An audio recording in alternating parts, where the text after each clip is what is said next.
how to use Dolibarr Full Guide 2025. So hey everyone, welcome back to the channel. So in this video I'm going to show you how you can use the Dolibarr in 2025. So first of all, you have to download Dolibarr from the official website. As you can see, you just need to come to the dolibarr.org, the official site, and then you have to click on download uh, and download the Dolibarr uh, software to your PC or laptop. And after that, you have to create a database like MySQL or MariaDB.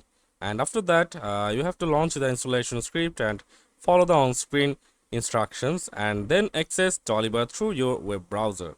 And after that, you have to log in as an administrator, and for that you have to go to home, then setup, then modules or applications, and find the module you need, like third-party invoices or products.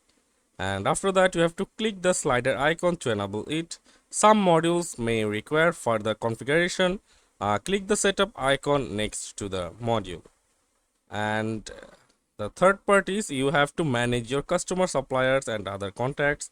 And for the products or services, you have to add and manage your products and services, including pricing and stock. And for invoices, you have to create, manage and send invoices. And for the orders, you can manage customer orders. And for the projects, you can track and manage projects, assigning tasks and related elements. And for the events and agenda, you can schedule meetings, track events and manage appointments.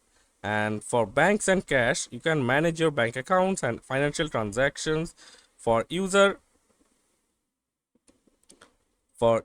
groups and permissions, you can manage user access and permissions within Dolibarr.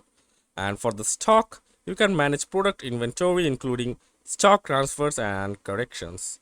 And the key features are online payments. Dolibarr supports online payments through modules like PayPal or Stripe. And the REST API, you can automate tasks and integrate Dolibarr with other systems using the REST API.